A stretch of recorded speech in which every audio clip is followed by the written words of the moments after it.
આજની પ્રેસ વાર્તામાં તમામ ઇલેક્ટ્રોનિક્સ અને પ્રિન્ટ મીડિયાના તમામ સાથીઓનું હાર્દિક સ્વાગત કરીએ છીએ। જે રીતે છેલ્લા થોડા દિવસોથી ભારતીય જનતા પાર્ટીના શાસનમાં ભ્રષ્ટાચાર એ શિષ્ટાચાર બની ગયો અને એના પુરાવા બહાર આવી રહ્યા છે, એના કૌભાંડો બહાર આવી રહ્યા છે અને ભાજપના નેતા અને એમના નજીકના મળતિયાઓ આ કૌભાંડમાં સંડોવાયેલા છે। એમના આશીર્વાદથી જ આ ભ્રષ્ટાચાર ચાલી રહ્યું છે એવું ચારે તરફ હવે સ્વયંભૂ ગુજરાતની જનતા બહાર આવી અને પુરાવાઓ સાથે સરકારને પણ રજૂઆત કરી રહી છે અને વિપક્ષ તરીકે અમારી પાસે પણ આવી રહી છે। આજે ગુજરાતમાં ભ્રષ્ટાચાર શિષ્ટાચાર બની ગયો અને કોઈ પણ જાતના ડર વગર, કોઈની પણ શરમ વગર તમામ નીતિમત્તા નિયમોને નેવે મૂકી ને ખુલ્લેઆમ ભ્રષ્ટાચાર ચાલી રહ્યો છે। નરેન્દ્રભાઈ મોદી આજે દેશના વડાપ્રધાન છે અને એ જ સરકારના બજેટમાંથી જે મનરેગા માટે કરોડો રૂપિયા ગુજરાતમાં ફળવાય કે ગુજરાતના સામાન્ય લોકોને પોતાના ઘર આંગણે આ કાયદા હેઠળ 100 દિવસ રોજગાર સુનિશ્ચિત થાય, એનું સ્થળાંતર અટકે, એના પરિવારની આર્થિક સ્થિતિ સુધરે, એવા ઉમદા હેતુ સાથે યુપીએ ગવર્મેન્ટથી આ કાયદો લાગુ કરવામાં આવ્યો અને આજે નરેન્દ્રભાઈની કેન્દ્ર સરકારમાંથી કરોડો રૂપિયાનું બજેટ ગુજરાતને ફાળવવામાં આવે છે। પણ આ બજેટમાંથી સ્થાનિક મજૂરોને રોજગાર આપવાને બદલે આજે ભાજપના નેતાઓને એમના મળતિયાઓ પોતાના ખિસ્સાને ઘર ભરી રહ્યા છે। હજુ દાહોદમાં રાજ્ય સરકારના મંત્રી બચુભાઈ ખાબડના બે પુત્રો જે કૌભાંડમાં ભ્રષ્ટાચારમાં સંડોવાયાનું બહાર આવ્યું છે, 100 કરોડ કરતા વધારેનો ભ્રષ્ટાચાર તો ખાલી દેવગઢ, બારિયા, ધાનપુરના થોડા જ ગામોમાં થયો છે। દાહોદ જિલ્લાની તપાસ થાય તો 1000 કરોડ કરતા વધારેનો ભ્રષ્ટાચાર પકડાવાનો છે, પણ સરકાર હજુ બચાવી રહી છે મંત્રી, એમના પરિવાર ને બાકીના મિત્રોને। પણ હવે એવો જ બીજો કિસ્સો પંચમહાલ જિલ્લાનો પણ બહાર આવ્યો છે, કારણ કે આ ભાજપના ભ્રષ્ટાચારીઓ કોઈ એક તાલુકા કે એક જિલ્લામાં નથી, આખા ગુજરાતમાં ચારે તરફ ભ્રષ્ટાચારની તપાસ થાય તો બધી જ જગ્યાએ ભાજપના મળતિયાઓ પકડાશે। પંચમહાલ જિલ્લાના જાંબુઘોડા તાલુકો કે આખા ગુજરાતમાં વસ્તીની રીતે જોવા જઈએ તો મારી જાણકારી મુજબ સૌથી નાનો તાલુકો છે। જાંબુઘોડા તાલુકાના 26 ગ્રામ પંચાયતો છે, ફક્ત 42,000ની વસ્તી આખા તાલુકાની। પંચમહાલ જિલ્લામાં જોઈએ તો 39 જિલ્લા પંચાયત બેઠકો છે, એમાં આખો જાંબુઘોડો તાલુકો થઈ 26 ગામ થઈ 42,000ની વસ્તી થઈને ફક્ત 1 જિલ્લા પંચાયત છે। એટલે આપણે જે વાત કરવા જઈ રહ્યા છે, આખા ગુજરાતનો સૌથી નાનો તાલુકો, એક જ જિલ્લા પંચાયત સીટમાં સમાવેશ થાય એવી 42,000ની વસ્તી વાળો તાલુકો, અને એમાં મનરેગા યોજનામાં ખર્ચ કેટલો થયો મારી પાસે આંકડા છે 2021-22 થી 24-25 સુધીના, અને આ જાંબુઘોડા તાલુકામાં જે મનરેગા યોજનામાં કામો થયા એમાં લેબર અને મટીરિયલ પાર્ટ, મનરેગા કાયદાની જોગવાઈ મુજબ આ મજૂરોને રોજગાર આપવા માટેનો કાયદો છે, એટલે 60% રકમ ખર્ચ થવી જોઈએ લેબર પાર્ટમાં, એટલે કે મજૂરી કામ માટે, વેતન ચૂકવવા માટે, અને 40% રકમ ખર્ચ થવી જોઈએ મટીરિયલ પાર્ટ માટે। પણ આ જાંબુઘોડામાં કેવું થાય છે, 2021-22 ની વાત કરીએ તો જાંબુઘોડા તાલુકામાં ખર્ચ થયો 54 કરોડ ને 39 લાખનો, અને એમાં 21% લેબર પાર્ટ હતો અને 79% મટીરિયલ પાર્ટ હતો।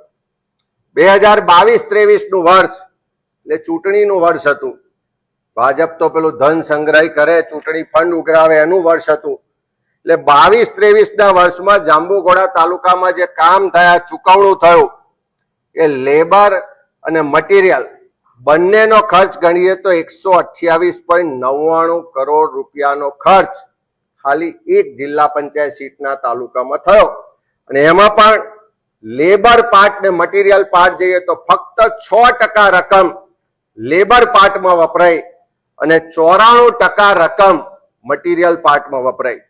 એ જ રીતે 23-24 નું વર્ષ એમાં આ તાલુકામાં ખર્ચ થયો 69 કરોડ ને 45 લાખ રૂપિયાનો અને એમાં રેશિયો 19% લેબર પાર્ટ અને 81% મટીરિયલ પાર્ટ. એવી જ રીતે 24-25 નું વર્ષ એમાં ખર્ચ થયો 40 કરોડ ને 38 લાખ રૂપિયાનો અને એમાં જે રેશિયો હતો 42% લેબર પાર્ટ ને 58% મટીરિયલ પાર્ટ. એટલે 4 વર્ષમાં એક પણ વર્ષ 60-40 નો રેશિયો મેન્ટેન કરવામાં આવ્યો નહીં. આખું ટોટલ કરીએ તો 4 વર્ષમાં ગુજરાતના સૌથી નાના તાલુકામાં 293 કરોડ રૂપિયાનો મનરેગામાં ખર્ચ કરવામાં આવ્યો અને એ પૈકી આખું લેબર ને મટીરિયલ નો રેશિયો જોઈએ તો ફક્ત 22% રકમ લેબરમાં એટલે કે મજૂરોને ચૂકવવામાં આવી, 78% રકમ મટીરિયલ ખાતે ખર્ચ કરવામાં આવી. આ એક તાલુકામાં કેવી રીતે થાય છે? આખા જિલ્લાનું પણ જોઈએ કે ભ્રષ્ટાચારનું પંચમહાલ જિલ્લાનું જે કેન્દ્ર બિંદુ છે એ આ જાંબુઘોડા તાલુકો કેવી રીતે બન્યો? કારણ કે અત્યારે ભારતીય જનતા પાર્ટીના પંચમહાલ જિલ્લાના જે પ્રમુખ શ્રી છે એ આ તાલુકામાંથી આવે છે. એમના આશીર્વાદથી આ બધું થયું હોવાની ત્યાં લોકોની રજૂઆત ને ફરિયાદો છે. મને જે લોકો રજૂઆત ભાજપના પણ ઘણા બધા મિત્રો આપી ગયા છે પુરાવા, એ બધાનું કહેવું છે કે આખા જિલ્લાનું ભ્રષ્ટાચારનું કેન્દ્ર બિંદુ આ જાંબુઘોડા તાલુકો છે. એ કેમ કે છે? કારણ કે આખા જિલ્લામાં 4 વર્ષમાં મનરેગા યોજનામાં જે મટીરિયલ પાછળ ખર્ચ કરવામાં આવ્યો એમાંથી સૌથી વધારે રકમ જાંબુઘોડા તાલુકામાં થઈ. આખા જિલ્લામાં બધા જ તાલુકામાં 2021-22 ના વર્ષમાં મટીરિયલમાં 110 કરોડ રૂપિયા ખર્ચ કરવામાં આવ્યો. એ વર્ષે જાંબુઘોડા તાલુકામાં એમાંથી 37 કરોડ રૂપિયા મટીરિયલમાં ખર્ચ કરવામાં આવ્યો. 22-23 ના વર્ષમાં આખા જિલ્લામાં 201 કરોડ રૂપિયા મટીરિયલમાં ખર્ચ કરવામાં આવ્યો. મેં પહેલા જ કીધું કે આ ચૂંટણીનું વર્ષ હતું, પૈસા ઉઘરાઈને કદાચ ઉપર સુધી કમલમમાં પહોંચાડવાના હશે એટલે આખા જિલ્લામાં 201 કરોડ ખર્ચાયા. એમાંથી જાંબુઘોડા તાલુકામાં 109 કરોડ રૂપિયા મટીરિયલમાં ખર્ચાયા. 23-24 ના વર્ષમાં આખા જિલ્લામાં 115 કરોડ રૂપિયા ખર્ચ થયો. એમાંથી 50 કરોડ રકમ જાંબુઘોડા તાલુકામાં ખર્ચ થઈ અને એવી જ રીતે 24-25 ના વર્ષમાં આખા જિલ્લામાં 86 કરોડ ખર્ચ થયો અને એમાંથી 21 કરોડ જેટલી રકમ જાંબુઘોડા તાલુકામાં ખર્ચ થઈ. એટલે આપણે સમજી શકીએ છીએ કે આખા જિલ્લામાં મનરેગા યોજનામાં જે મટીરિયલ પાછળ ખર્ચ થાય છે એમાં 50% જેટલો ખર્ચ એક જ તાલુકામાં થાય છે અને બાકીના 6 તાલુકા છે એમાં 50% ખર્ચ થાય છે. એટલે આખો હિસાબ કરીએ તો આખા જિલ્લામાં 512 કરોડ રૂપિયા 4 વર્ષમાં મટીરિયલ પાછળ ખર્ચ થયો અને એમાંથી એકલા જાંબુઘોડા તાલુકામાં 216 કરોડ રૂપિયા મટીરિયલમાં ખર્ચ થયો. એનો સ્પષ્ટ મતલબ છે કે આ તાલુકામાં કોઈ રોજગાર આપવાની ચિંતા નથી, પણ મટીરિયલ સપ્લાય કરીને કરોડો રૂપિયા કેવી રીતે ખાઈ જવા એનું એક વ્યવસ્થિત ષડયંત્ર ચાલે છે. અને આ આખી ફરિયાદો કોઈ આજકાલથી નહીં, ત્યાં સ્થાનિક લોકો દ્વારા વર્ષોથી રજૂઆત થઈ. મેં પણ પહેલા 3 વખત પત્રો લખ્યા છે, અમારા ત્યાંના સ્થાનિક કોંગ્રેસના આગેવાનોએ પણ પત્રો લખ્યા છે, પણ સરકાર તપાસ કરતી નથી. ત્યારે મારે સરકારમાં બેઠેલા લોકોને પણ પૂછવું છે કે આટલો બધું કૌભાંડ ભ્રષ્ટાચાર ચાલતો હોય તો ત્યાંના DRDA ડાયરેક્ટર કે DDO આજ દિન સુધી કેમ એમના ધ્યાને ના આવ્યું? એમણે આજ દિન સુધી કેમ તપાસ ના કરી? ત્યાંથી જે પણ આંકડા અને રિપોર્ટ પત્રકો રેગ્યુલર ગ્રામ વિકાસ ની કચેરીમાં આવે છે, તો ગ્રામ વિકાસ કમિશનરના ધ્યાને કે એમના ઓફિસના ધ્યાને આ બધી બાબતો કેમ ના આવી? રાજ્ય સરકારના જે ગ્રામ વિકાસ મંત્રી છે એમના ધ્યાને આ બધી હકીકતો કેમ ના આવી? એ જ રીતે ત્યાંના સંસદ સભ્ય છે, જે DRDA ની દિશા કમિટી છે જે વિજિલન્સ કમિટી છે એના અધ્યક્ષ છે, દર 3 મહિને વિજિલન્સ કમિટીની દિશાની મીટિંગ ફરજિયાત મળે છે, તો એમણે આજ દિન સુધી આ બાબતોનો અભ્યાસ કેમ ના કર્યો? એનો સ્પષ્ટ મતલબ છે કે ચોકીદાર જ ચોર છે. જે લોકોની જવાબદારી છે ચોકીદારીની, જે લોકોની જવાબદારી છે ભ્રષ્ટાચાર અટકાવવાની, એવા લોકો સામેલ હોય તો જ આ શક્ય બને. જે રીતે દાહોદ જિલ્લામાં બહાર આવ્યું, આ પંચમહાલ જિલ્લાની ફરિયાદો છે, ત્યારે કેન્દ્ર સરકાર તરફથી તો આપણા વડાપ્રધાન હમણાં 26 તારીખે દાહોદમાં આવે છે, ત્યારે એમને પણ મારે થોડી હકીકતો પહોંચાડવી છે. જે ભાજપના મિત્રો થોડી હકીકતો મને આપી ગયા કે આખું જે આ મટીરિયલ સપ્લાય ચાલે છે એ જાંબુઘોડા તાલુકામાં 4 જ એજન્સીઓ સપ્લાય કરે છે. પહેલી એજન્સી છે ગિરિરાજ ટ્રેડર્સ, બીજી એજન્સી છે ગિરિરાજ સપ્લાયર્સ, ત્રીજી એજન્સી છે ગિરિરાજ એન્ટરપ્રાઇઝ અને ચોથી એજન્સી છે જય માતાજી સપ્લાયર્સ.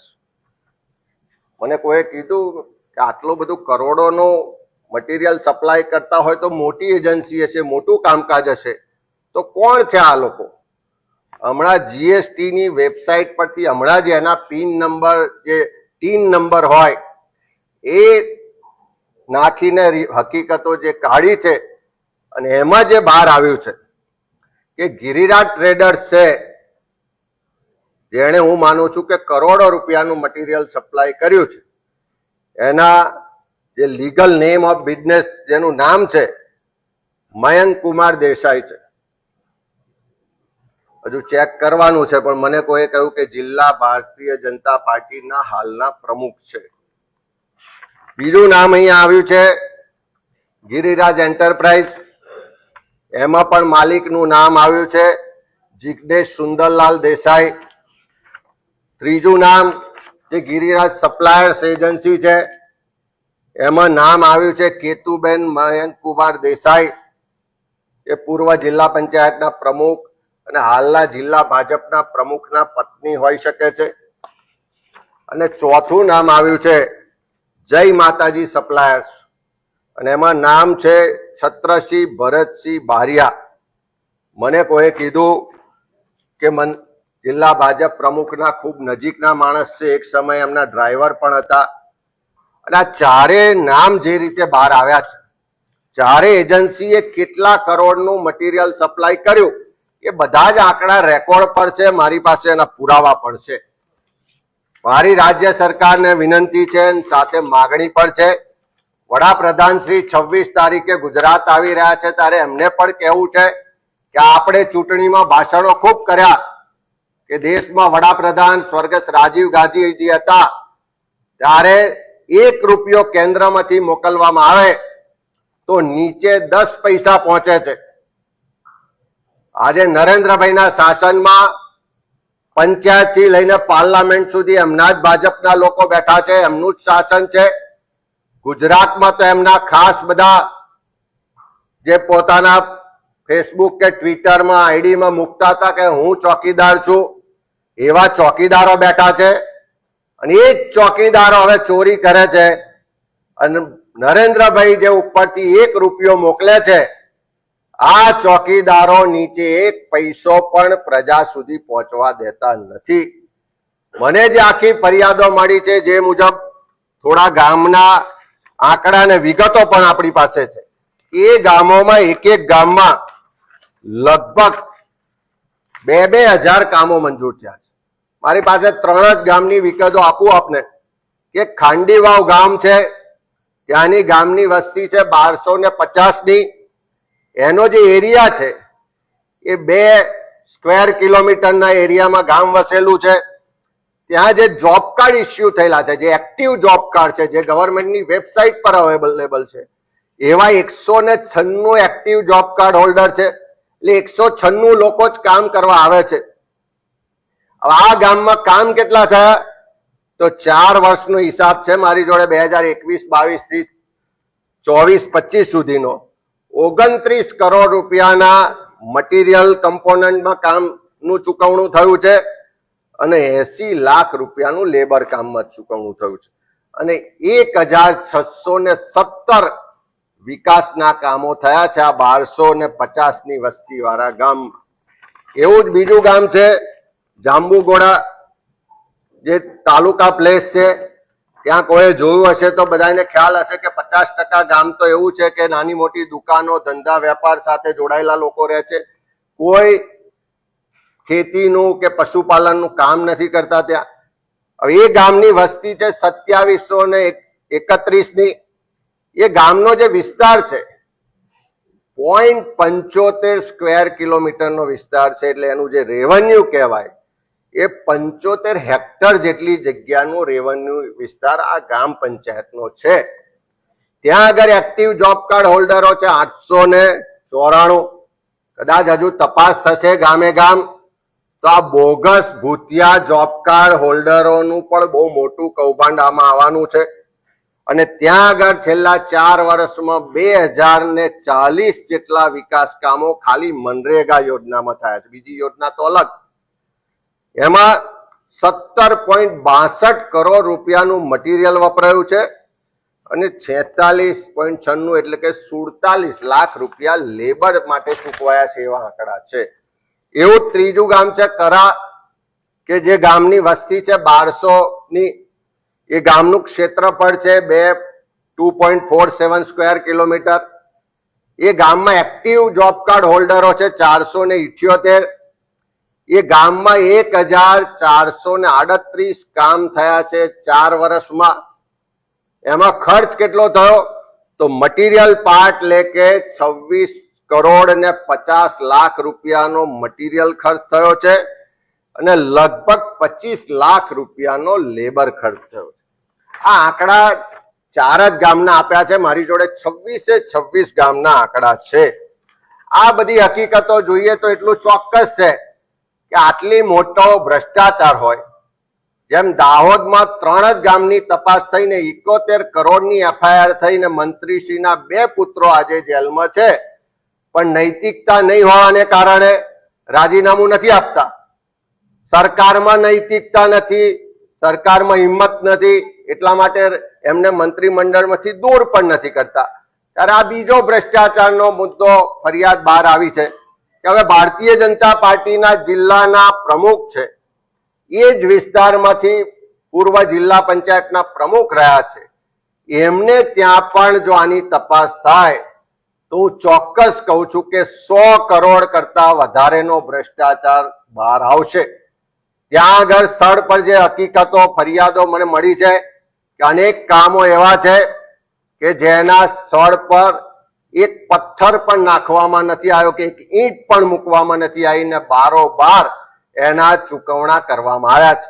ત્યાં જેટલા લોકો વસવાટ નથી કરતા, પશુપાલન નથી કરતા, જેને ત્યાં પશુ જ નથી, એવા સેંકડો લોકોને ત્યાં કેટલ શેડ મંજૂર કર્યા છે એવા બતાવી અને એનું બારોબાર બિલ ચૂકવવામાં આવ્યું છે. અનેક જગ્યાએ ઓછું કામ કરીને વધારે કામના બિલો ચૂકવવામાં આવ્યા છે. ગુણવત્તાના પણ પ્રશ્નો છે. ખોટા અને બોગસ જોબ કાર્ડો ઇસ્યુ થઈને એના લેબર કમ્પોનન્ટ છે એમાં પણ મોટું કરપ્શન છે એવી ફરિયાદો છે. ત્યારે સરકારમાં થોડી પણ ઈચ્છા શક્તિ હોય, આપણા મૃદુ ને મક્કમ મુખ્યમંત્રીમાં ભ્રષ્ટાચારને નાબૂદ કરવાની થોડી પણ મક્કમતા હોય તો આ વિજિલન્સની તપાસ કરાય. અને દેશના વડાપ્રધાન શ્રી જયારે ગુજરાતમાં આવતા હોય ત્યારે એમની પાસે પણ માગણી કરવી છે કે આ પ્રજાના પરસેવાના ટેક્સના પૈસા છે અને એને તમારા કહેવાતા ચોકીદારો આ રીતે ખુલ્લેઆમ લૂંટતા હોય, કેન્દ્ર સરકારની ગ્રાન્ટ હોય, કેન્દ્ર સરકારનું બજેટ હોય, તો સેન્ટ્રલ ગવર્મેન્ટમાંથી પણ વિજિલન્સની એક ટીમ મોકલવી જોઈએ અને મનરેગા યોજનાના ભ્રષ્ટાચારની તપાસ કરાવવી જોઈએ. જો સરકાર પારદર્શક હશે, સરકારની ઈચ્છા શક્તિ હશે, સરકાર ભ્રષ્ટાચારને નાબૂદ કરવા માંગતી હશે અને એમના જે મળતિયાઓ, એમના જે ચોકીદારો ચોરી કરી રહ્યા છે એની સામે કાર્યવાહી કરવા માંગતી હોય તો સરકારે તાત્કાલિક વિજિલન્સની ટીમ મોકલવી જોઈએ અને આ તમામ ભ્રષ્ટાચારના જે આક્ષેપો છે, પુરાવા છે, એની તપાસ કરાવવી જોઈએ અને જે પણ જવાબદાર લોકો હોય એને જેલના સળિયા પાછળ મોકલવા જોઈએ.